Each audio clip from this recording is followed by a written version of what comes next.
Қайырлы күн, киносүйер қауым. Біз бүгін Қызым телесериалының 49-50 бөліміне де келіп жеттік. Бүгінгі бөлімде Демир мен Демал екеуі төбелесіп қалады. Қатты төбелескендері соншалық осы Демир мен Демалдың бетінен бет қалмайды. Одан кейін Демир мен Угур екеуі қыздың киімін, әйелдің киімін киіп алып детдомға Өйкүні көруге барады, яғни Өйкүнің дәрісін беруге. Сонымен екеуі әдемі болып әйелдің киімін киіп алып, типі осы детдомға қайырымдылық жасау мақсатында барған секілді болып апарады. Сөйтіп қызына дәріні береді. Одан кейін оны ол екеуін бір апай көріп қалып, сіздер не істеп жүрсіз деп сұрайды. Сол кезде жаңағы Эврен мен Демир екеуі, Демир мен Угур екеуі біз осы балалар үйіне қайырымдылық жасамақшымыз басшылыққа келіп едік дейді. Ал ол кісі бұл екеуін басшылық ханымға апарады. Сөйтіп екеуі жаңағы басшылық ханымға барлығын түсіндіреді. Демир мен Угур екеуі ұстараның үйіне барады. Сөйтіп ұстараның үйіне келіп өтірік үлкен сурет, яғни сурет әкеліп өткізбекші болады. Сосын Алмазды сол үйге тастап кетпекші болып солай ойлайды. Бірақ бұл ұстаралар біліп қояды да, бұлардың жоспарын әдейі алдын ала ойластырып полиция шақырып қояды. Одан кейін жаңағы Демир мен Угур екеуі бұны Алмазды сол жерге қойып кетпекші болып жатқан кезде полицей далаға шықпаңдар, сендер қоршаудасыңдар деп қалады. Соны естіп дереу Демир мен Угур екеуі қашуға бел байлайды. Негізі Демир өзі осы Алмазды жасыруға жоғарғы бөлмеге кеткен болатын. Сол бөлмеден төменгі бөлмеге түскен кезде Угур аузы және денесі жіппен байлаулы. Оны Демир сол кезде көріп таңғалады. Бізді тұзаққа түсірді деп дереу оны жіптерін шешіп далаға қарай жүгіріп терезеден екінші этаждан бірінші этажға секіріп түседі.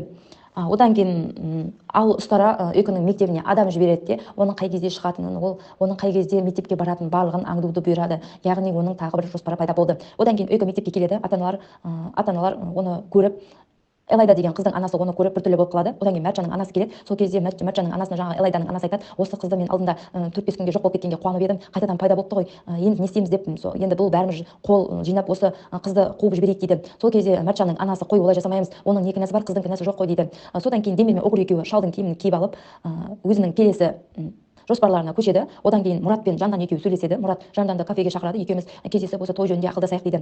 Сонымен Жандан кафеге келеді. Сөйтсе Мұрат ата-анасын барлығын шақырып алған екен. Сонымен Жандан олармен бірге тамақ ішейін деп жатқан кезде ата-анасы: біз шынымен де қуаныштымыз, екеуің үйленгендеріңді қатты қалап жүр едік, екеуің үйленеміз деген кезде біз қатты қуандық, енді біз тойға дайындаламыз, төбеміз көкке жеткендей болып жүр дейді. Сол кезде Жандан өтірік телефонын ұстап, біреу хабарласып жатқан сияқты қылып сол жерден кетіп қалады. Сосын артынан Мұрат та барады. Сол кезде: сен не үшін ата-анаңды ертіп келгенсің, біздікі тек қағаз жүзінде емес пе, неге оларға шындықты айтпайсың дейді. Сол кезде Мұрат айтады: мен саған көмектесу үшін жүрген жоқпын ба, барлық нәрсені сен үшін жасадым дейді. Сол кезде Жандан айтады: сен мен үшін еш нәрсе жасамай-ақ қой, енді болды, үйленуден бас тарттым, мен енді саған үйленбеймін деп сол жерде кетіп қалады. Одан кейін Өйкү мектепке келеді. Сол кезде Элайда және тағы да басқа қыздар оны құттықтайды. Өйкү оны түсінбейді. Не үшін мені құттықтап жатсыңдар дейді. Жаңағы Элайда деген қыздар және оның қасындағы достар айтады: сенің әкең атақты болыпты ғой, теледидардан көріп жатыр, оны барлығымыз көріп жатырмыз, соны құттықтайын деп едік, жақсы нәрсені құттықтау керек емес пе деген сияқты оның намысына тиеді. Ал Мәртжан болса оны қорғайды: сендер не істеп тұрсыңдар деген секілді. Ал артынан апайы келеді: сен өте ақылды қызсың, олар сен сияқты емес, сондықтан дәл осындай әрекетке барып жатыр. Егер ішіңдегі нәрселер болса маған айтуыңа болады, ондай нәрсеге мән берме деп осы Өйкүні тынышталдырады. Одан кейін жалпы Өйкүге демалып келіп: сен анаңды таңда, әйтпесе оны әкеңді өлтіріп тастаймын, басы бәлеге қалады дейді. Негізі Өйкү не үшін анасын таңдады деп ойлап жүрсем, Жемал әдейі осы Өйкүге келіп: сен кімді таңдайсың деп сұрайды екен. сонымен Өйкү: мен әкемді деп, әрине әкемді дейді. Сол кезде Жемал оған: сен егер де әкеңді таңдайтын болсаң, оның басын бәлеге қалдырамын, оны түрмеге жабамын, және түрмеде менің достарым бар, түрмеде де ол тыныш жүрмейді деп оны қорқытады. Және сол қорыққаннан Өйкү әкесін емес анасын таңдап кетеді екен. Одан кейін ұстара мен Жемал екеуі кездеседі. Екеуі жоспар құрады. Өйкүні ұстамақ болып осы Өйкү арқылы Демирді ұстау туралы жоспар құрады. Оны келесі бөлімде көретін боламыз. Одан кейін Өйкү түс көреді. Түсінде әкесі келіп Өйкүге сыйлық беріп жатады. Сыйлық беріп жатқан кезде оның қолына кісен тағылады. Сол жерде Өйкү қатты жылап жатады. Сол өңінде де ұйықтап жатқан кезде де жылап жатыр екен. Сол кезде өзінің досы Айша келіп Өйкү деп оны оятып жібереді. Сол кезде Өйкү: оған мен әкеммен қатты сөйлескім келіп тұр, әкеме хабарласайық дейді. Сосын Айша деген досы осы Өйкүні телефон соғу бөлмесіне апарып телефон соғады. Бірақ ол түн еді. Түнде осы Демирге звондайды. Ал ол бөтен нөмір болғасын алсам ба екен деп ойланып тұрады да телефонды көтереді. Сол кезде Өйкү: әке, сенің жағдайың қалай, барлығы жақсы ма дейді. Ал Демир болса: иә қызым, жақсы, барлығы. Сен не үшін хабарласып тұрсың?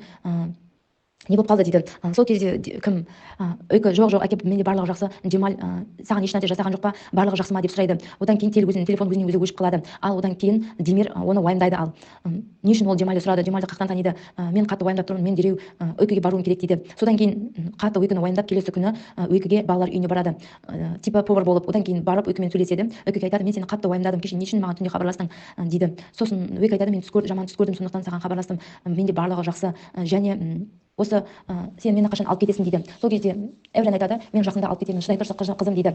Одан кейін өйкі айтады, мен Мұрат пен кім екеуі, Жандан тәте әпке екеуі үйленбекші болып жатыр, екеуі үйленсе мені асырап алу мүмкіндіктері жоғары екен дейді.